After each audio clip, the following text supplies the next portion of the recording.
Bismillahirrahmanirrahim. Assalamualaikum warahmatullahi wabarakatuh.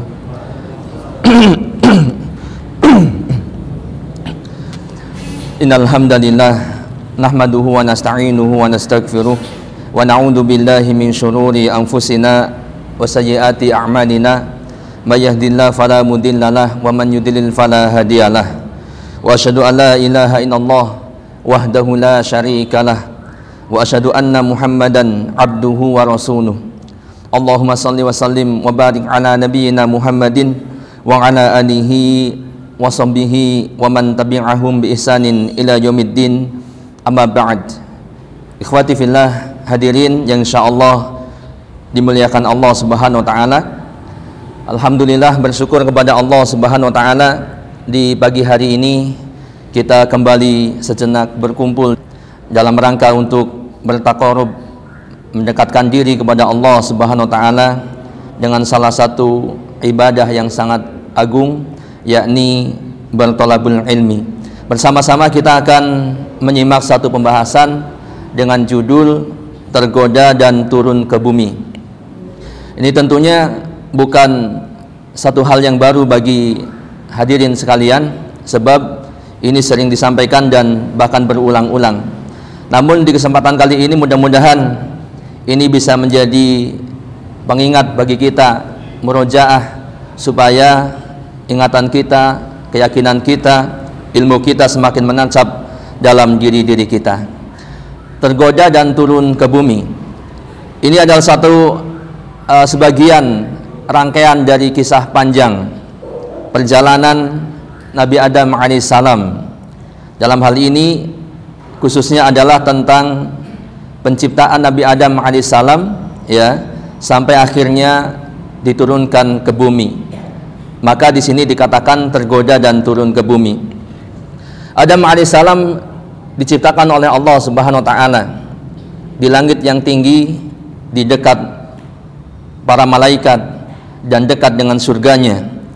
Di sana Adam alaihissalam diciptakan sebagai makhluk yang sangat mulia. Sebelum penciptaannya pun Allah Subhanahu wa taala sudah mengabarkan kepada para malaikatnya bahwa Allah akan menciptakan seorang khalifah di muka bumi, yaitu Adam alaihissalam. Kemudian selain itu Adam alaihissalam diciptakan langsung oleh Allah Subhanahu wa taala, dibentuk dengan tangannya, dan kemudian di antara kemuliaan yang lain adalah para malaikat diperintahkan untuk bersujud kepada Adam alaihissalam sebagai sujud penghormatan. Singkat cerita, setelah Adam alaihissalam dianugerahi seorang istri yang Allah Subhanahu wa taala ciptakan dari salah satu tulang rusuk Adam alaihissalam sendiri, yakni tulang rusuk yang sebelah kiri, mereka berdua dipersilahkan untuk menghuni surga dengan diberikan dua pesan oleh Allah Subhanahu wa taala. Ya.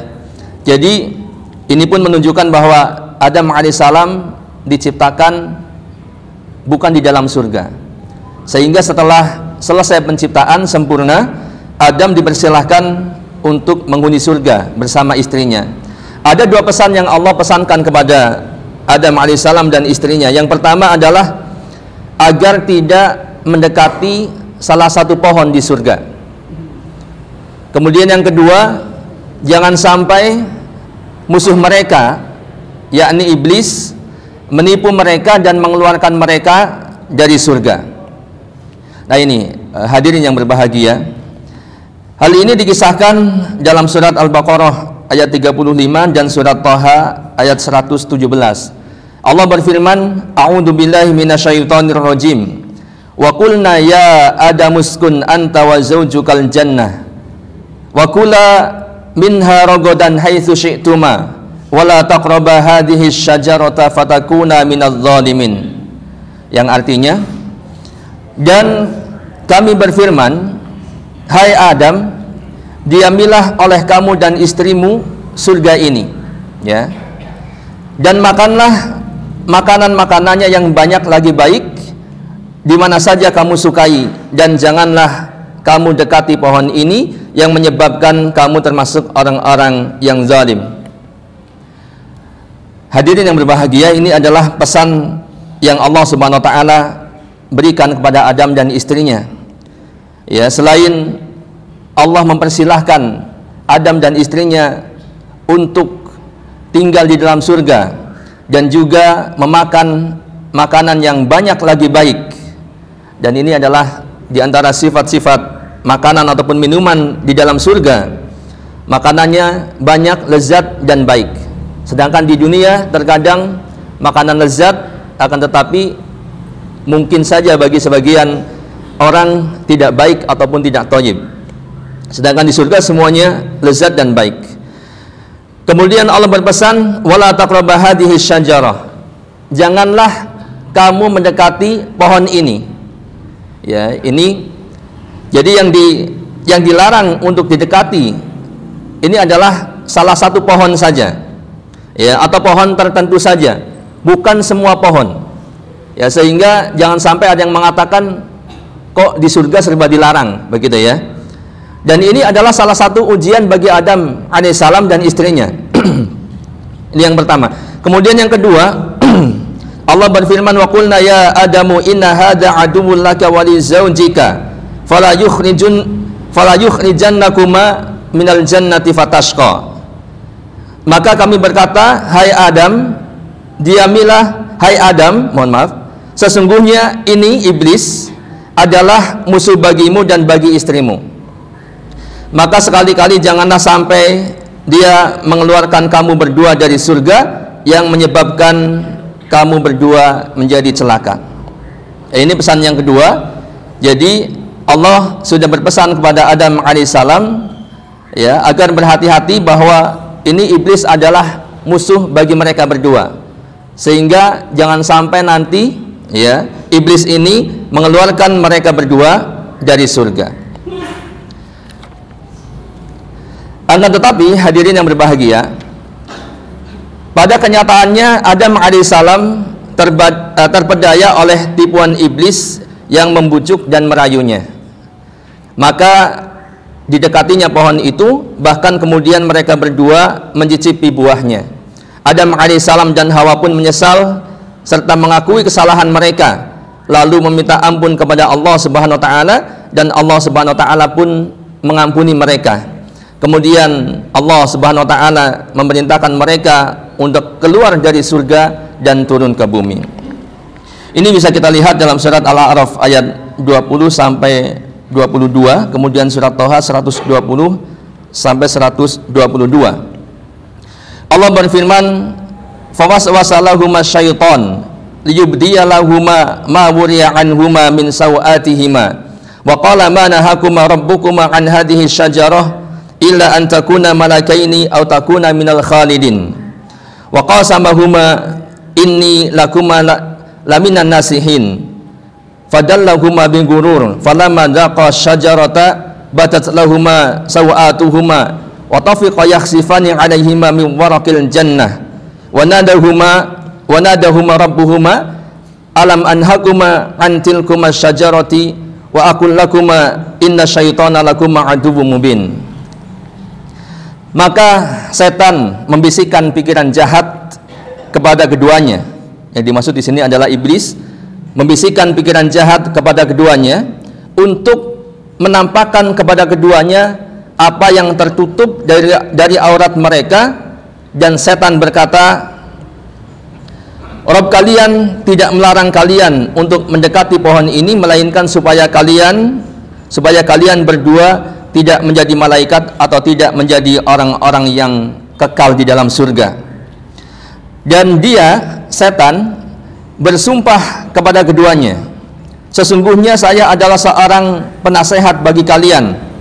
Maka setan membujuknya untuk memakan buah itu dengan tipu daya. Tatkala keduanya telah mencicipi buah pohon itu, nampaklah bagi keduanya aurat-aurat mereka, dan mulailah keduanya menutupinya dengan daun-daun surga. Kemudian Rabb mereka menyeru mereka, bukankah aku telah melarang kalian berdua dari pohon itu, dan aku katakan kepada kalian, sesungguhnya setan itu adalah musuh yang nyata bagi kalian berdua. Nah, ini hadirin yang insyaallah dimuliakan Allah Subhanahu wa taala, ayat ini mengisahkan tentang bagaimana tipu daya iblis kepada Adam alaihissalam, yang sampai akhirnya Adam alaihissalam kemudian terjatuh ataupun terbedaya oleh tipuan tersebut sehingga melanggar larangan, yaitu larangan untuk mendekati sebuah pohon.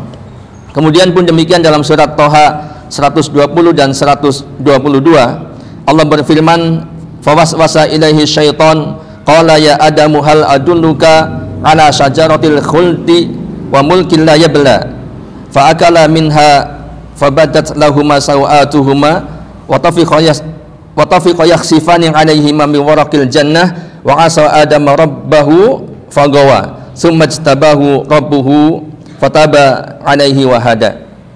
Kemudian syaitan membisikkan pikiran jahat kepadanya dengan berkata, hai Adam, maukah saya tunjukkan kepadamu pohon khuldi, pohon keabadian dan kerajaan yang tidak akan binasa. Maka keduanya memakan dari buah pohon itu, lalu nampaklah bagi keduanya aurat-aurat mereka, dan mulailah keduanya menutupinya dengan daun-daun yang ada di surga, dan durhakalah Adam kepada Rabbnya dan sesatlah dia. Kemudian Tuhannya memilihnya, maka dia menerima taubatnya dan memberi petunjuk. Hadirin yang berbahagia, di dalam penjelasan ataupun di dalam ayat ini dikatakan bahwa Adam dilarang untuk mendekati sebuah pohon, kemudian iblis memberikan tipu daya, ya, dan kemudian Adam alaihissalam terjatuh. Adapun nama pohon ini, beberapa pendapat mengatakan bahwa walaupun ini dikatakan ya mungkin tidak penting ya, akan tetapi ada yang mengatakan bahwa pohon itu, ada yang mengatakan pohon anggur, pohon gandum, kemudian pohon kurma, buah tin, ataupun pohon yang apabila dimakan membuat orang berhadas. Dan juga ada yang mengatakan bahwa pohon itu adalah pohon yang dimakan malaikat agar menjadikan mereka kekal, ya. Akan tetapi Imam Abu Ja'far bin Jarir rahimahullah mengatakan bahwa yang benar adalah Allah Subhanahu wa taala telah melarang Adam dan istrinya memakan buah pohon tertentu saja dari pohon-pohon yang ada di surga. Jadi tidak semua pohon, tetapi keduanya memakan buah dari pohon tersebut, dan kita tidak tahu apa yang dikatakan oleh Allah Subhanahu wa taala itu, yaitu tidak disebutkan pohon apa, ya. Karena dia tidak menjelaskan hal itu kepada hamba-hambanya, baik di dalam Al-Quran maupun di dalam hadis yang sahih. Ada yang mengatakan bahwa pohon itu adalah pohon pir. Nah, ini beda lagi ya. Kemudian ada yang mengatakan pohon anggur, ada yang mengatakan buah tin, dan bisa jadi itu adalah salah satu darinya. Dan ini adalah pengetahuan yang tidak mendatangkan manfaat bagi orang yang mengetahuinya, serta tidak memudaratkan orang yang tidak mengetahuinya. Kemudian hadirin insyaallah dimuliakan Allah Subhanahu wa taala. Ya, tadi kan kita sudah menyimak bagaimana Adam kemudian terpedaya ya oleh godaan ataupun rayuan daripada iblis. Nah, di sini para ulama menjelaskan kenapa ataupun alasan kenapa sampai Adam kemudian kok bisa terjatuh begitu ya. Mungkin kita pernah berpikir, kalau saya ya, kalau kita berada di surga dan menjadi Adam pada waktu itu, ya mungkin kita tidak akan memakan buah pohon itu, ya, karena kita sudah tahu bagaimana kisah dan hikmahnya, sehingga kita mengatakan demikian. Akan tetapi kalau saja mungkin saja kalau kita menjadi bapak kita yang pertama, yaitu Adam alaihissalam waktu itu, mungkin saja kita akan terjatuh pada bujuk rayu iblis tersebut. Nah, para ulama menjelaskan alasan kenapa Adam dan Hawa kemudian memakan buah yang terlarang di surga. Ibnu Abbas radhiyallahu anhuma berkata, ya, Adam mengira ketika iblis bersumpah atas nama Allah, ya, seraya mengatakan, kenapa Rabb kalian melarang kalian untuk memakan buah pohon terlarang ini, yakni yaitu agar kalian tidak menjadi malaikat-malaikatnya yang didekatkan dengannya, dan agar kalian tidak kekal di sini, ya. Maka ketika iblis bersumpah atas nama Allah, Adam mengira bahwa tidak ada satu orang pun yang berani bersumpah atas nama Allah dalam kedustaan, ya, sehingga Adam alaihissalam percaya kepada iblis, ya. Akan tetapi ini merupakan sumpah palsu dari iblis atas nama Allah Subhanahu wa taala. Ya, ini alasan yang pertama di antaranya. Kemudian Imam Ibnu Hazm rahimahullah berkata, sesungguhnya Adam ketika memakan buah terlarang tersebut adalah karena lupa. Ya, hal ini karena Al-Qur'anlah yang menyebutkan tentang ini, yakni ketika Adam memakan buah pohon itu dia lupa. Allah berfirman dalam surat Thaha 115, walaqad ahidna ila adama min qablu fanasiya walam najid lahu azma. Dan sesungguhnya telah kami perintahkan kepada Adam dahulu, maka ia lupa akan perintah itu dan tidak kami dapati padanya kemauan azam yang kuat.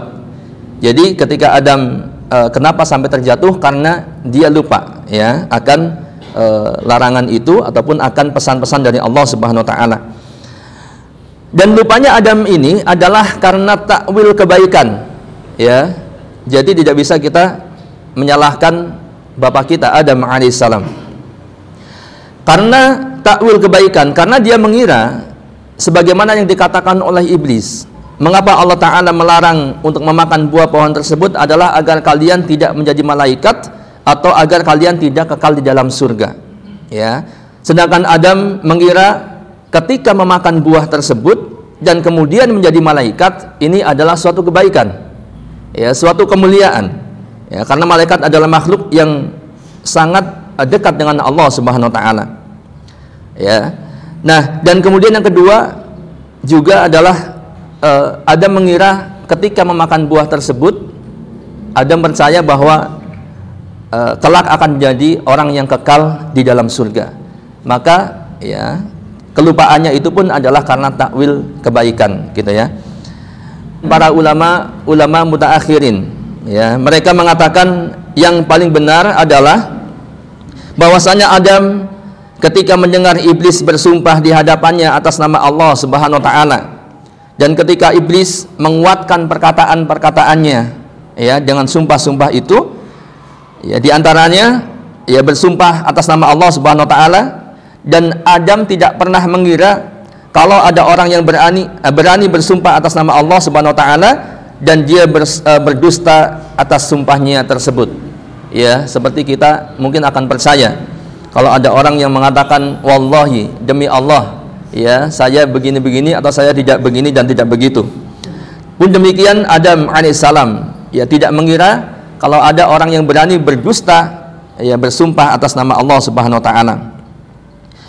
Maka Adam mengira bahwasanya apa yang dikatakan iblis adalah kebenaran, ya, bahwa ketika dia memakan buah dari pohon terlarang ini, dia tidak akan dikeluarkan dari surga atau akan menjadi kekal di dalam surga. Dan Adam juga mengira walaupun memakan buah pohon ini, ya, buah pohon yang terlarang ini adalah merupakan mafsadah, merupakan maksiat, perbuatan dosa atau kerusakan, ya, akan tetapi Adam alaihissalam melihat ada satu maslahat yang lebih besar daripada itu semua, ya, yaitu menjadi kekal di dalam surga atau menjadi seorang malaikat tadi. Dan Adam pun mengira kalaulah dia nanti bersalah, ini semua dia akan tutup dengan taubatnya kepada Allah Subhanahu wa taala, ya. Jadi ini diantara alasan kenapa Adam alaihissalam kemudian terjatuh pada bujuk rayu daripada iblis yang memakan buah dari pohon yang terlarang. Saudara yang insyaallah dimuliakan Allah Subhanahu wa taala, adapun para ulama sepakat bahwa yang menggoda Adam alaihissalam dalam hal ini adalah iblis, ya, iblis. Kemudian mereka berbeda pendapat, ya. Ada dua pendapat bagaimana cara iblis menggoda Adam alaihissalam, ya. Yang pertama pendapatnya adalah, dan ini pendapat mayoritas, ya, bahwa iblis, mayoritas para ulama, iblis menggoda Adam secara lisan dalam bentuk dialog dengan ucapan. Artinya langsung, begitu ya. Karena ada pendapat yang kedua nanti bahwa iblis menggoda dengan was-was ataupun bisikan dalam hati. Nah, ini merupakan pendapat yang pertama adalah pendapat Ibnu Mas'ud, Ibnu Abbas, dan juga mayoritas ulama. Jadi iblis tidak menggoda melalui bisikan hati, artinya berbicara langsung kepada Adam alaihissalam. Ya, di dalam tafsir Al-Qurtubi dikatakan ulama berbeda pendapat mengenai cara bagaimana iblis menggoda Adam. Ya, Ibnu Mas'ud, Ibnu Abbas, dan mayoritas ulama berpendapat bahwa iblis menggoda Adam dan Hawa dengan dialog secara lisan. Dalilnya adalah firman Allah Subhanahu wa taala yang artinya, dan dia syaitan bersumpah kepada keduanya, sesungguhnya saya adalah termasuk orang yang memberi nasihat kepada kalian berdua. Ya, adanya sumpah ini menunjukkan bahwa itu dilakukan secara lisan, bukan secara bisikan. Ini pendapat yang pertama. Yang kedua, iblis menggoda Adam melalui was-was dan bisikan hati, dan bukan secara lisan ataupun dialog langsung, ya. Al-Qurtubi menukil keterangan ulama yang lainnya. Dia mengatakan, sebagian ulama mengatakan bahwa iblis tidak masuk surga untuk menemui Adam setelah dia diusir dari surga. Kan sebelum ada dialog antara iblis menggoda Adam, sebelumnya iblis terusir dari surga karena membangkang perintah Allah Subhanahu wa taala untuk sujud kepada Adam alaihissalam. Ya. Bahwa iblis tidak masuk surga untuk menemui Adam setelah dia diusir dari surga. Namun iblis menggoda Adam dengan kekuatan setannya dan was-wasnya kepada Adam, yang kemampuan itu Allah berikan kepadanya, sebagaimana yang disabdakan oleh Rasulullah SAW bahwa syaitan mengalir di pembuluh darah Bani Adam. Ya, bahwa syaitan mengalir di pembuluh darah Bani Adam. Ini pendapat yang kedua. Dan di sini dikatakan bahwa yang lebih kuat adalah pendapat mayoritas ulama, yaitu pendapat yang pertama, ya. Ini mengingat adanya ayat yang menegaskan sumpah iblis di hadapan Adam alaihissalam. Nah, kemudian pertanyaannya lagi adalah bagaimana cara iblis masuk ke dalam surga setelah dia terusir. Nah, ini saudara yang berbahagia, ini pun ada dua pendapat di sini. Yang pertama bahwa iblis masuk surga melalui atau bersama ular. Ya, walaupun di sini dikatakan ini adalah pendapat mungkin Israiliyat, ya. Ini yang pertama. Jadi iblis masuk ke dalam mulut ular, kemudian masuk surga bersama ular. Ya, singkatnya begitu. Yang kedua, bahwa iblis masih memungkinkan masuk surga, hanya saja tidak dimuliakan dan masuk dalam keadaan hina. Ya, ini sebagai ujian bagi Adam dari Allah Subhanahu wa taala. Jadi iblis masih memungkinkan masuk surga, hanya saja tidak dimuliakan dan masuk dalam keadaan hina. Al-Baydawi menyebutkan, ada yang mengatakan dia tidak boleh masuk ke dalam surga dengan penghormatan, sebagaimana dulu dia masuk ke dalam surga bersama para malaikat. Kalau dulu kan terhormat, ya, dimuliakan bersama para malaikat. Bahkan iblis itu, ya, sama, ya, atau mungkin bentuk wujudnya ada yang mengatakan sama dengan para malaikat. Ya, sehingga ketika Allah memerintahkan para malaikat untuk bersujud, maka iblis pun termasuk yang diperintahkan karena mereka, ya, jenisnya sama gitu, ya, wujudnya sama. Ada yang mengatakan demikian. Dan dia tidak dilarang untuk menggoda Adam sebagai ujian bagi Adam dan Hawa. Ya, jadi ini pendapat yang kedua, ada dua pendapat ini. Nah, hadirin insyaallah dimuliakan Allah Subhanahu wa taala. Yang selanjutnya, bahwa kedua jenis makhluk yang saling bermusuhan itu sama-sama terusir dari surga, yaitu iblis dan Adam alaihissalam, dan diturunkan ke bumi tempat mereka menjalankan kehidupan sampai datang kepada mereka kematian. Tetapi keadaan di antara keduanya sangat berbeda. Adam dan istrinya diturunkan setelah meraih ampunan dari Allah Subhanahu wa taala dengan sebab taubat mereka, yang mana taubat itu pun Allah Subhanahu wa taala lah yang mengajarkan kepadanya. Maka turunlah Adam ke bumi sebagai orang yang sudah disucikan dari dosa tersebut dan turun sebagai seorang nabi. Sedangkan iblis yang sombong dan congkak itu, ya, bukannya bertaubat ketika ditegur, tetapi malah justru menyombongkan dirinya atau menyombongkan diri, menantang dan memprotes hukum serta perintah Allah Subhanahu wa taala, maka iblis mendapatkan laknat sampai hari kiamat. Turunnya Adam alaihissalam dan istrinya untuk menjalankan tugas yang memang telah ditentukan sebelumnya. Kita bisa lihat dalam surat Toha 123 124 ya. Saya bacakan artinya di sini. Allah berfirman yang artinya, turunlah kalian semua dari surga, sebagian kalian menjadi musuh bagi sebagian lainnya. Jika datang kepada kalian petunjuk dariku, maka barang siapa yang mengikuti petunjukku, dia tidak akan sesat dan tidak akan sengsara. Dan barang siapa yang berpaling dari peringatanku, maka sesungguhnya baginya kehidupan yang sempit, dan akan kami kumpulkan mereka pada hari kiamat dalam keadaan buta. Ya, jadi ini Allah SWT berfirman kepada Adam dan juga kepada iblis, turunlah kalian semua dari surga.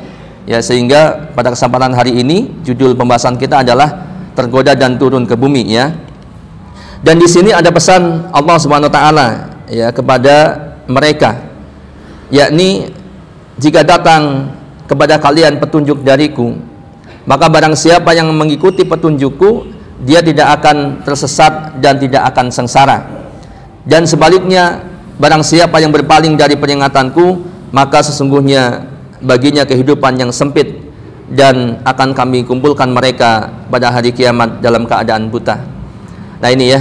Kemudian yang kedua dalam surat Al-Baqarah ayat 38 sampai 39, qulnah bitu minha jami'a fa imma ya'tiyannakum minni huda faman tabi'a hudaya fala khaufun 'alaihim wa lahum yahzanun waladina kafaru wa kadzdzabu bi ayatina ulaika ashabun nar hum fiha khalidun.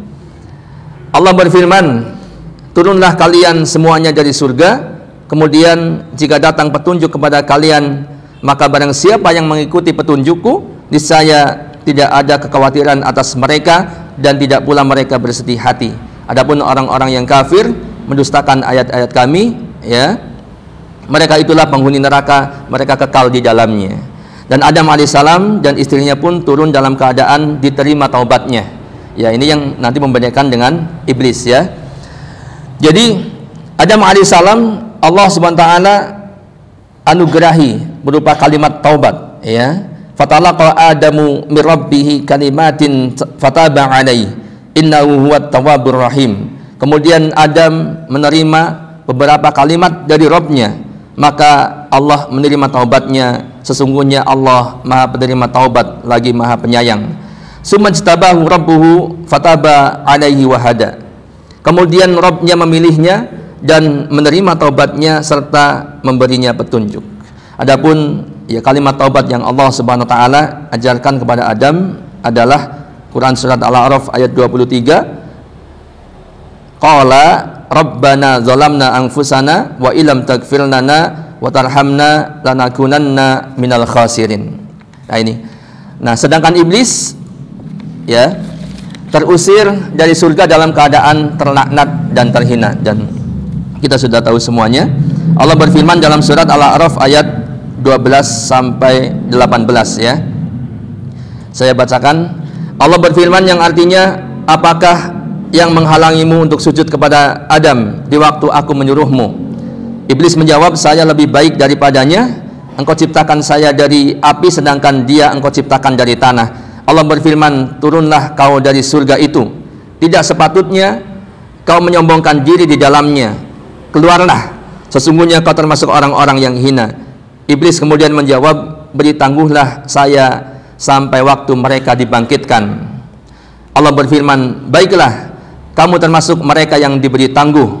Iblis menjawab lagi, karena engkau telah menghukumku tersesat, saya benar-benar akan menghalang-halangi mereka dari siratal mustaqim, dari jalan engkau yang lurus. Kemudian saya akan mendatangi mereka dari muka mereka, dari belakang mereka, dari kanan dan kiri mereka, dan engkau tidak akan mendapati kebanyakan mereka bersyukur ataupun taat. Dan Allah berfirman, keluarlah kamu dari surga sebagai orang yang terhina lagi terusir.